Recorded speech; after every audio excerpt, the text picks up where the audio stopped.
22 जनवरी 2024 भारत के इतिहास में ऐतिहासिक दिन, जिस दिन अयोध्या में प्रभु श्री राम के मंदिर की प्राण प्रतिष्ठा हो जाएगी।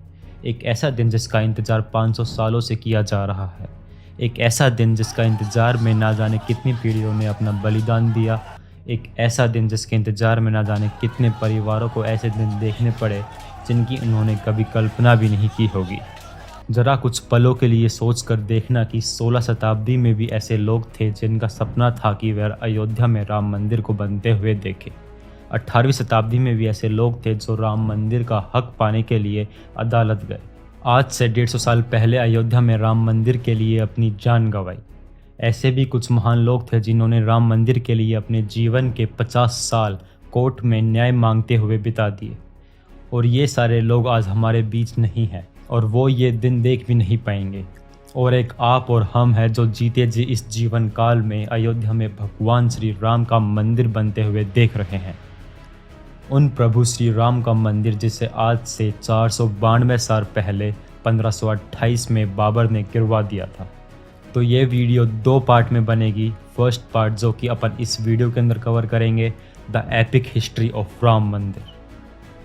हिस्ट्री जानना इसलिए ज़रूरी है ताकि आप जान सके कि लड़ाइयाँ कितनी पुरानी है और इस संघर्ष की असलियत में क्या मायने हैं, जिससे आपको ये भी पता चलेगा कि सच्चाई की लड़ाई रातों रात नहीं जीती जाती। Let's dive in.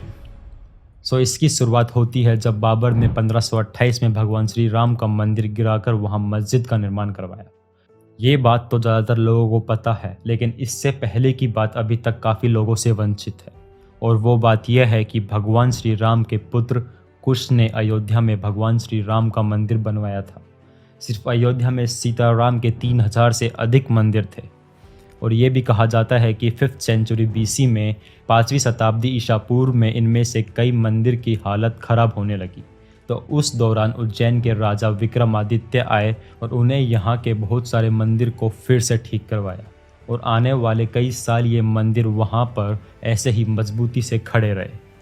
फिर 21 अप्रैल 1526 में बाबर और इब्राहिम लोदी के बीच युद्ध होता है और फिर 1528 तक बाबर की सेना अयोध्या पहुँच जाती है। और उस टाइम बाबर के कहने पर उनके सेनापति मीर बाकी ने राम मंदिर को तुड़वाकर उस जगह पर मस्जिद बनवाई, जिसे बाद में बाबरी मस्जिद के नाम से भी जाना गया। और इसके बाद भारत में मुग़ल शासन अपनी जड़ें काफ़ी गहरी कर लेता है और 150 साल ऐसे ही बीत जाते हैं, कोई हलचल नहीं होती। फिर साल 1717 आता है। बाबरी मस्जिद बनने के 1990 साल बाद जयपुर के राजा जय सिंह द्वितीय कोशिश करते हैं कि मस्जिद और उसके आसपास की ज़मीन उनको मिल जाए। वो अच्छे से जानते हैं कि हिंदुओं के लिए इस जगह की क्या वैल्यू है और उनके दिलों में उस जगह के प्रति क्या आस्था है। और राजा जयसिंह के मुग़ल शासकों से संबंध भी ठीक थे, मगर वो ये करने में असफल होते हैं। लेकिन वो मस्जिद के पास ही एक राम चबूतरा बनवा देते हैं ताकि हिंदू वहाँ पर पूजा पाठ कर पाएँ। यूरोपियन जियोग्राफर जोसेफ डिफेंट हेलर, जो खुद 1766 से 1771 के बीच इस जगह पर थे, उन्होंने भी अपनी रिपोर्ट में राम चबूतरे होने की बात की है। और ये वो समय था जब मुसलमान मस्जिद के अंदर नमाज़ पढ़ते थे और हिंदू बाहर राम चबूतरे के ऊपर बैठकर पूजा पाठ किया करते थे।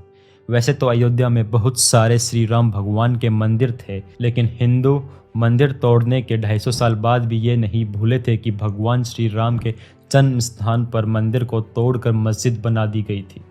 और फिर 1813 में पहली बार हिंदू संगठनों ने दावा किया कि बाबर ने 1528 में राम मंदिर तोड़कर मस्जिद बनाई थी।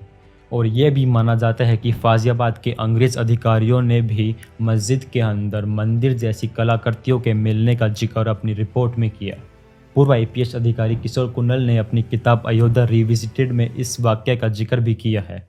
और इसके बाद 1838 में ब्रिटिश सर्वेयर मोंटेगोरो मैरी मार्टिन ने एक रिपोर्ट दी कि मस्जिद में जो पिलर्स है वो मंदिर से ही लिए गए हैं। और इसके बाद हिंदुओं के दावे से नमाज के साथ पूजा भी होने लगी। और फिर 1855 तक हिंदू और मुसलमान एक ही जगह पर पूजा और नमाज करते थे। लेकिन 1855 के मुस्लिमों को मस्जिद के अंदर जाने की इजाज़त मिली, लेकिन हिंदुओं को नहीं। हिंदू अंदर नहीं जा सकते थे। और इसके बाद 1885 में, आज से करीब 138 साल पहले, ये मामला अदालत पहुंचा। उस टाइम निर्मोही अखाड़े के महंत रघुबीर दास ने राम चबूतरे पर छतरी लगाने की अर्जी दी, जिसको अदालत ने ठुकरा दिया। इसके बाद 1934 में अयोध्या में फिर दंगे होते हैं और इस दौरान बाबरी मस्जिद की एक दीवार टूट भी जाती है, लेकिन उसके बाद फिर वापस वो दीवार बनवा दी जाती है, लेकिन इस टाइम वहाँ नमाज बंद हो चुकी थी। और यह वो दौर था जिस टाइम भारत पर अंग्रेज़ों की हुकूमत थी, और उस दौर के कांग्रेस एजेंडा में राम मंदिर कहीं नहीं था, और ना ही उस टाइम संघ इतना मजबूत था। और फिर आता है सन 1947 1947, देश आज़ाद हो जाता है। और देश आज़ाद होते ही लोग ये मानने लगे थे कि अब हमें आज़ादी मिल गई है तो राम मंदिर भी बन ही जाएगा। लेकिन उनको कहाँ मालूम था भगवान श्री राम का मंदिर बनते बनते 78 साल और लग जाएंगे, क्योंकि अभी तक के किसी भी बड़े कांग्रेस के नेता की बातों से ऐसा नहीं लगता था कि वह राम मंदिर बनने और उसकी लड़ाई को लेकर ज़रा भी सीरियस है। उसके बाद 1949 में कुछ ऐसा हुआ जिसने बहुत सारे लोगों को हैरान कर दिया। 23 दिसंबर 1949 की सुबह विवादित ढांचे के अंदर से घंटियों की आवाज़ आने लगती है। पता लगता है वहाँ भगवान श्री राम की पूजा हो रही है। और वहीं हिंदू परिषद दावा करता है कि बीती रात अचानक मंदिर में प्रभु राम की मूर्ति प्रकट हो गई। और वहीं मुस्लिम पक्ष कहता है कि मूर्ति को रातों रात वहाँ जानबूझकर लेकर आया गया। और ये मामला इतना बढ़ जाता है कि उस टाइम के प्राइम मिनिस्टर जवाहरलाल नेहरू तक बात पहुँच जाती है। और फिर वो डिस्ट्रिक्ट मजिस्ट्रेट के नायर को आदेश देते हैं कि मूर्ति को वहाँ से हटाकर सब कुछ पहले जैसा कर दिया जाए। लेकिन इस बात पर के नायर हाथ खड़े कर देते हैं। लेकिन ये बात यहीं नहीं रुकती और माना जाता है 26 दिसंबर 1949 को के नायर के पास दूसरी चिट्ठी आती है और उनसे फिर से वही करने को कहा जाता है, और जिसके जवाब में के नायर इस्तीफ़ा दे देते हैं। लेकिन नेहरू इस इस्तीफ़े को मंजूरी नहीं देते। 1950 में हिंदू महासभा के वकील गोपाल सिंह विशारद अदालत में अर्जी दाखिल करते हैं और मांग करते हैं कि रामलला की मूर्ति की पूजा करने की इजाज़त उनको दे दी जाए। और इसके बाद 35 साल तक कोर्ट का कोई आदेश इस पर नहीं आता। और अब आता है 1980, अ गोल्डन पीरियड ऑफ राम मंदिर, जब बीजेपी सामने आती है और चीज़ें हकीकत में बदलने लगती है। ये वो समय था जब संघ, विश्व हिंदू परिषद और बीजेपी सभी अपने अपने तरीके से राम मंदिर को तेज करने में लग जाते हैं। फिर 1984 में इंदिरा गांधी की हत्या हो जाती है, जिससे राम मंदिर के लिए चल रही यात्रा भी टल जाती है। इसके बाद आता है साल 1986। तब कुछ ऐसा होता है कि राम मंदिर आंदोलन की पूरी दिशा बदल जाती है। आपको याद होगा सबानो केस, जिसमें सुप्रीम कोर्ट सबानो के पति को उसे गुजारा भत्ता देने को कहती है। तो बहुत सारे मुस्लिम भड़क जाते हैं, इस फैसले को मजहब के खिलाफ मानते हैं। तो इसलिए राजीव गांधी मुसलमानों को खुश करने के लिए सांसद का कानून लाकर सुप्रीम कोर्ट के उस फैसले को पलट देते हैं। फिर राजीव गांधी के इस कदम से हिंदू नाराज़ हो जाते हैं, वो इसे मुस्लिम तुष्टीकरण मानते हैं। इसके बाद राजीव गांधी जी हिंदुओं को खुश करने के लिए बाबरी मस्जिद का ताला खुलवाकर वहाँ पूजा और अर्चना शुरू करवा देते हैं। अब कांग्रेस के इस फैसले से मुस्लिम नाराज़ हो जाते हैं और फिर 6 फरवरी 1986 को मुस्लिम लीडर्स मिलते हैं और बाबरी मस्जिद एक्शन कमेटी बना देते हैं। अब जो रथ यात्रा लाल कृष्ण आडवाणी सोमनाथ से अयोध्या लेकर आ रहे थे, जिस दिन अयोध्या में रथ यात्रा समापन होना था, उस दिन बड़ी संख्या में कार सेवक अयोध्या पहुंचकर विवादित ढांचे पर भगवा झंडा फैला देते हैं। और फिर भीड़ को काबू करने की कोशिश में उस टाइम की मुलायम सरकार हिंदुओं की भीड़ पर गोलियां चलवा देती है, जिसमें कई हिंदू कार सेवक शहीद हो जाते हैं। फिर 6 दिसंबर 1992 दोपहर 1:55 पर पहला गुम्बद गिरा दिया जाता है। फिर 1.5 घंटे बाद दोपहर 3:30 के करीब दूसरा गुम्बद गिराया गया, और ऐसे ही शाम 5 बजे तक तीनों गुम्बद गिरा दिए जाते हैं। और इस घटना के मात्र 1.5 घंटे बाद यूपी में प्रेसिडेंट रूल, राष्ट्रपति शासन लगा दिया जाता है और कल्याण सिंह ने अपने पद से इस्तीफा दे दिया। इसके बाद हुए दंगों में करीब 1000 लोग ने अपनी जान गंवाई। मुंबई में हुए सांप्रदायिक दंगों में 900 लोगों ने अपनी जान गंवाई। लेकिन फिर भी इसके 7 साल बाद तक अदालत में शांति छाई रही।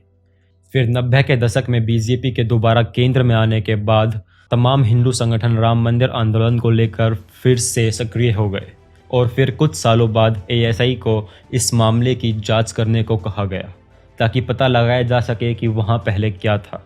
एएसआई ने अपनी रिपोर्ट में साफ कह दिया था कि जिस जगह विवादित ढांचा था उसके नीचे मिले अवशेषों से ये साबित होता है कि पहले वहाँ हिंदू मंदिर था, और इसी रिपोर्ट के बेसिस पर अदालत ने विवादित ज़मीन को राम जन्मभूमि ट्रस्ट, निर्मोही अखाड़ा, सुन्नी वक्फ बोर्ड में बराबर बांट दिया गया। मगर तीनों ही पक्ष अदालत के इस फैसले से असहमत थे, जिसके बाद ये मामला 2011 में सुप्रीम कोर्ट पहुंच जाता है, लेकिन वहां भी 7 सालों तक इसकी कोई सुनवाई नहीं होती। फिर कुछ ही दिनों बाद अगस्त 2019 में मामले से जुड़े सभी पक्ष की सुनवाई पूरी हो जाती है और उसी साल 9 नवंबर 2019 में सुप्रीम कोर्ट ये फैसला सुनाती है कि विवादित ज़मीन को राम जन्मभूमि ट्रस्ट को दे दिया जाए।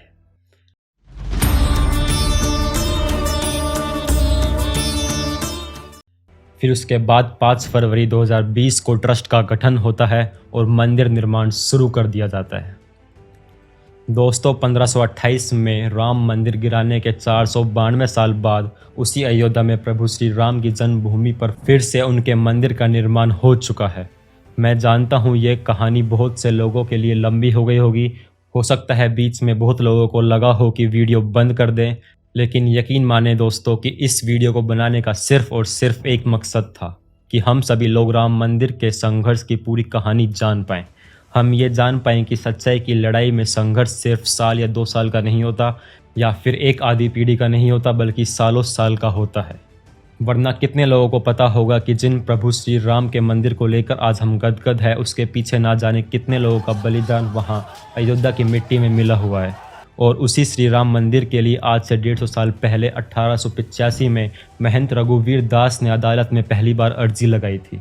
और आज जब प्रभु श्री राम का मंदिर बनकर तैयार है, तो हम ईश्वर से यही प्रार्थना करते हैं कि महंत रघुवीर दास से लेकर अयोध्या में दंगों में मरे हुए उन लोगों तक, गोधरा की ट्रेन में जिंदा जलाए गए संत से लेकर भागलपुर, मुंबई और देश के किसी भी कोने में इस लड़ाई के लिए शहीद हुए तमाम भक्तों तक भी इस विजय का संदेश ज़रूर पहुंचाया जाए, ताकि वो भी ये जान सके कि उनका बलिदान व्यर्थ नहीं गया।